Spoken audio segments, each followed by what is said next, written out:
This video is sponsored by Yabakus Coldstores. My name is Tracy of TNYou, and I'm a mother of 3, and I'm the founder of TNYou Fitness, which is a lifestyle change program for women to help them look fabulous and to help them live a healthier lifestyle. Okay, so we were married. The first year of the marriage, I was expecting to see positive results on my pregnancy test, but it didn't happen for the first 1 year. So in the second year, I became really expectant every single month. I was waiting to miss my period, and it took about 6 more months in the second year. Then I realized that I finally missed my period. I was so excited, like really, really excited. And I just couldn't wait to have a baby bump because I thought it was so cute to have a baby bump. So that was it.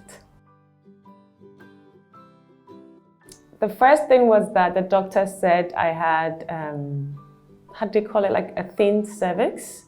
So it means I had to do cervical stitcher. I don't know if that is even correct. Like they stitch the lining of your womb.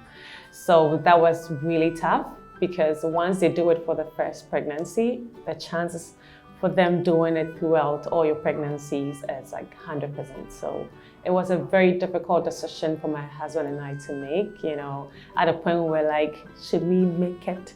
Should we let them tie the opening of the womb? If we do it, doesn't mean that we don't have faith in God to help us through it. It was really, really difficult making that decision. But hey, God gives us wisdom, He protects us. So that was like the most difficult decision for us to make during the pregnancy.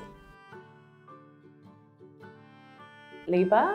Okay, so with CS, planned CS, well, you don't have to go through like the labor. Yes, there was pain after the whole procedure, but there wasn't really labor. The labor I felt was when I lost the first child, that I had to push the baby out because the water around the baby was all gone, so the baby couldn't survive. So I was induced. So that was really painful, especially knowing that the baby wasn't gonna come alive, just pushing, knowing that the baby was dead. So that was really difficult. But with the third pregnancy, the third baby, it was pretty easy.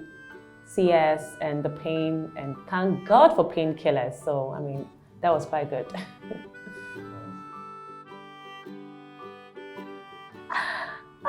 It was a girl, and honestly, I wanted a girl. I come from a family of 5, so I love girls. I'm like, God, if you decide to give me just one sex, please make it girls, because I love girls. So when it was a girl, I was like, yay! And for some reason, she looked like me, her ears. My friends say I have elf ears, so when I saw her elf ears, I was like, yay, that's my little one. Okay, so, breastfeeding. So first of all, I think my mom never educated me well on breastfeeding. My friends who had babies before me never did. I felt that everyone around me was just being wicked. Everyone was like, hey, have a baby, but no one told me that breastfeeding was gonna be tough. Oh my goodness.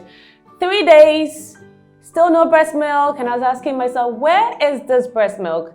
My friends would say, use shea butter, use this. I was doing everything and still no breast milk. That was really tough. And I was like, oh my gosh, I'm so excited having a baby, but what is this? I can't even feed this baby, So it was tough. And in the earlier days, I had to resort to giving formula, and I was like, oh my goodness, I really want to do exclusive breastfeeding for 6 months. How I read all these amazing things about exclusive breastfeeding. I really wanted that, but the first few days, I just couldn't get the milk. So it was a very, very stressful time. But thank God for supportive friends and family who kept saying that, don't worry, the milk will come. So eventually the milk came and it felt like gold. Oh my God, so yeah, beginning was tough, but eventually I was able to get enough milk for the baby, yeah. Okay, so this is where I say that I have, I'm blessed in the sense that my kids, they eat too much. Like it was like they've been waiting for solids all their lives. You know, even before I started introducing, they were like, if they see me eating solids, they keep saying, it's like, give me some of whatever you're eating. So one of like the great tips I got was, even though you're doing exclusive breastfeeding, every now and then, like after 5 months, just try to introduce solids, like just once a day, just introduce a bit of whatever meal you want them to get used to. So like that was a very, very great tip. So I started doing that. So by the time they were 6 months, ready to go full time on solids, it was very easy because it was like their teeth baths were already used to it. So I can see that the transition was very easy for me by the grace of God. And I think my kids just love food. Honestly, I love food. So yeah, it was so easy for them to eat solids. Okay, so immunization, with the first kid, you know, it was like I waited for her for so long. So when she had to take injections, like we go there and it's like, this is me feeling so sad. I'm like, oh, they are going to inject my little one. This is going to be so painful. So at a point I even felt the pain more than the baby. But I mean, like the most painful aspect was just like a few seconds, then they scream, then I was just scream inside of me, then afterwards they take painkillers and they're good, yeah, so. Okay, so the piercing with my first experience, my girl, I thought I was like, oh my goodness, this is wickedness. Like, is there an easy way out for them to just get the piercing done without enduring like this amount of pain, you know? So I was sad because I thought, this is so painful. They're gonna pierce her skin. Like, this is wickedness.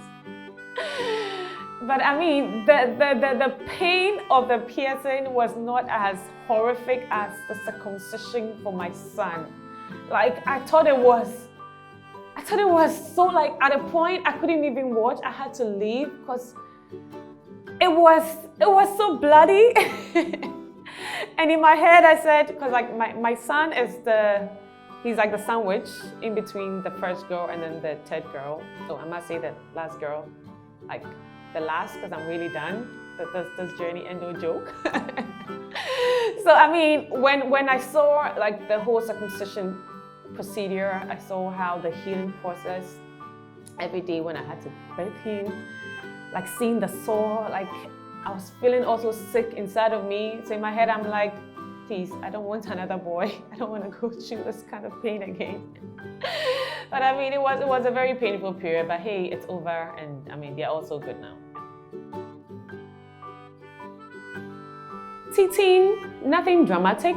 It was just like the usual. They tend to poo a lot during that period. So once I see the signs that they're pooing a lot, that means there gotta be something. So usually I'm trying to figure out, oh, why is my baby pooing so much? And then I check, yeah, there's a teeth coming there. So that's it. I mean, I did read a lot, and I did speak to quite a number of people who were already experienced in parenting. So like there were some of the things that I knew in advance. So when the signs came, it was pretty easy to know which milestone it was. Yeah. Yes, my whole life has changed. I mean, initially it was my body that was changing. My body changed so much, my clothes were not fitting, my tummy became so big.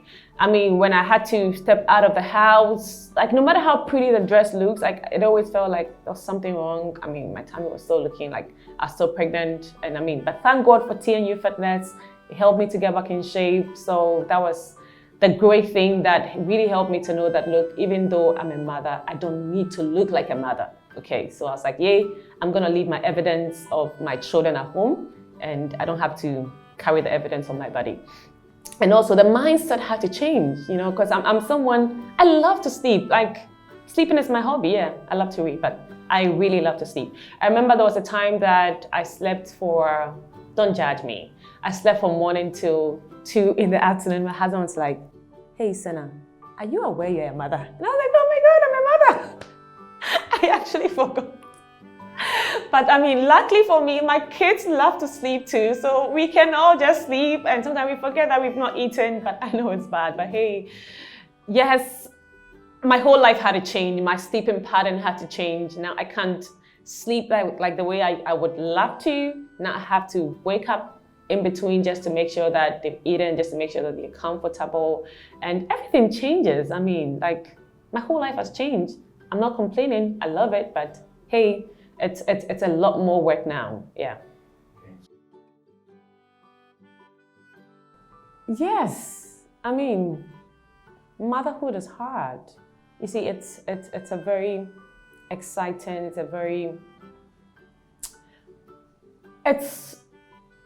an amazing feeling. It's such a privilege, because I really prayed so hard for the kids, because at a point, I mean, when it took me a while for the first baby to come, I was wondering, will I have a baby? You know, so I see it as a privilege to actually be a mother, but it is hard. I mean, and sometimes I think for us as women, I would say that women, we need to celebrate ourselves every day, because you see, we give so much, like we are natural caregivers, caretakers, like it just comes naturally, you know, because I mean, sometimes like I barely sleep, like it gets to a point I'm like, sleep? What's that word? It doesn't even sound familiar, you know, so it's like we sacrifice so much, we don't even notice it, you know, so like it just comes naturally. You don't even realize that you're actually going all out just to make sure that the kids are comfortable, your partner is comfortable, so yes, we keep surprising ourselves every day. And this is why women, we need to be celebrated. Let's celebrate ourselves. With my first baby, I didn't have anyone helping. It was just, my mom came in and left in 6 weeks, and it was my first CS.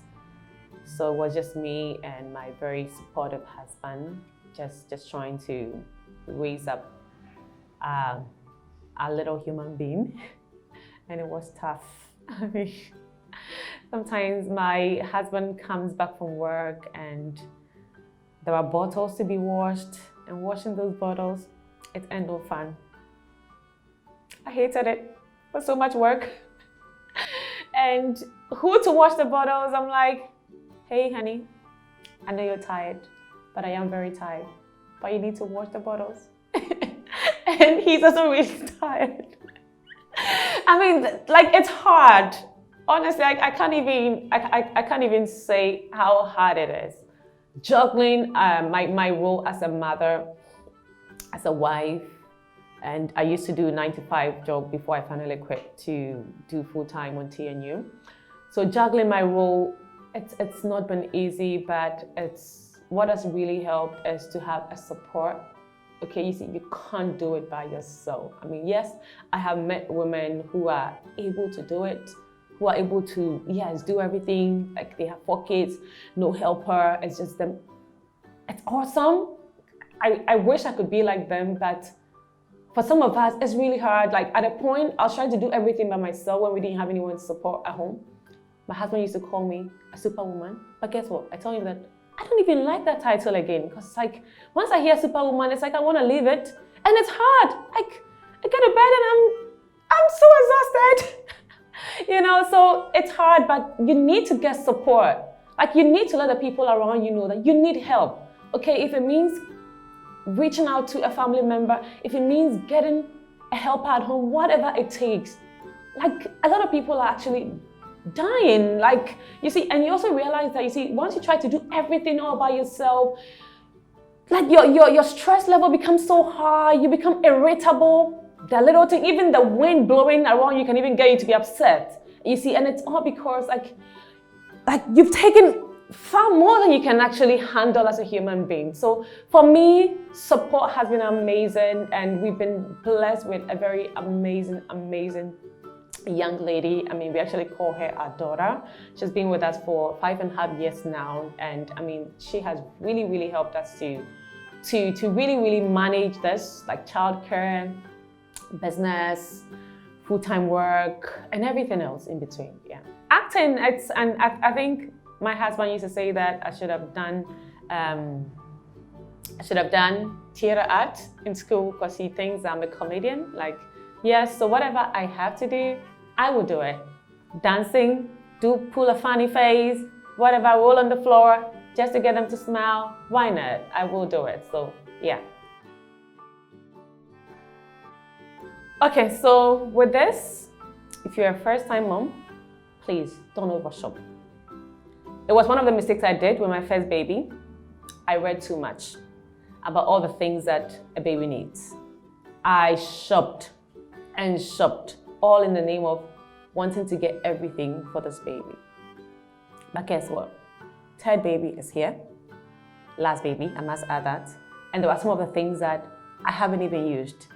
So when it comes to shopping, now I am as wise as a serpent. I don't just go buying just because my friends have it or just because it looks beautiful. No. I need to be sure they need it. Some things are nice to have, but some things we don't really need them. So I always make sure, before I even buy anything, I cross-check with my friends. Do you have this? Is it useful? Can I live without it? Once the answer is yes, I wouldn't buy it. So I am very, very, very, very, very careful with what I exchange with the hard in cash. Yeah.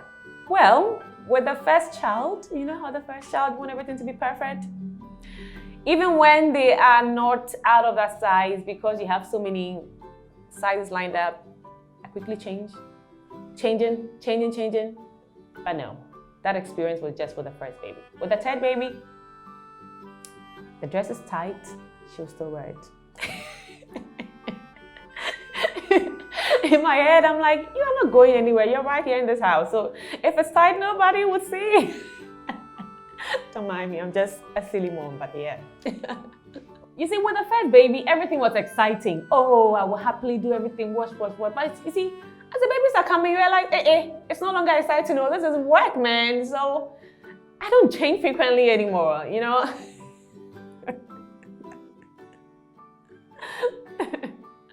Yeah. Oh, the joy of motherhood. Oh my goodness. You know, when I see my babies, I look them in the eyes and they look so perfect. Like their flawless skin. Like they look so innocent. Like it's so beautiful. Sometimes I'm like, God, thank you. Thank you for this privilege. I see it as a privilege to actually have a mini me, you know, to actually have someone I can call my baby, you know. So that joy, I can't find the right words to express it, but I can say that it is a privilege to be called a mother. I don't know who is listening to this, but my first baby came in the third year of the marriage, and prior to that, I lost the first one. Very weird reasons. The water broke. I was just lying in bed and the water broke, and that's how the baby died, because it broke before me knowing. You know, I thought it was pee, but hey, it ended up being the amniotic fluid. So that's how the baby was lost. The second baby as well, mysterious means like that. So the third is the one that survived. So sometimes waiting for a baby, it might feel like it's taking forever. You know, I mean, me waiting for 3 years, it felt like 30 years, you know, because every single day I was worried, I was sad. Am I going to have a baby? Am I going to be one of the statistics of people that don't have kids? You know, like there were so many things going through my head. There were times, like even when I get invited to go for christening, like I'm excited for my friends, but it just reminds me of the fact that I didn't have a child, you know? So it's hard. When you have to wait, it's hard, but I don't want to sound like I'm preaching here, but you see, I was reading the story of Sarah and Rachel in the Bible, and you see, it took them so many years to have a child, you know, but see how their kids turned out. They made history. Jacob, Isaac, they made history. We are still talking about them. We are still referencing them. So look, no matter how long it's taken for you to have a child, whether it's 10 years, 15 years, or even more, let me say, relax. I know it's easier said than done, but it will come. the baby will surely come. And when your baby finally comes, you would understand why it took you so many years. Now you won't understand, but when your baby comes, because your baby is going to be the baby that's going to change the world. So please, it's hard, but then just hold on tight, just keep trusting God, and just believe that one day, your baby would also come. Thank you. This video was brought to you by Yabakus Coldstores. Eat fresh daily.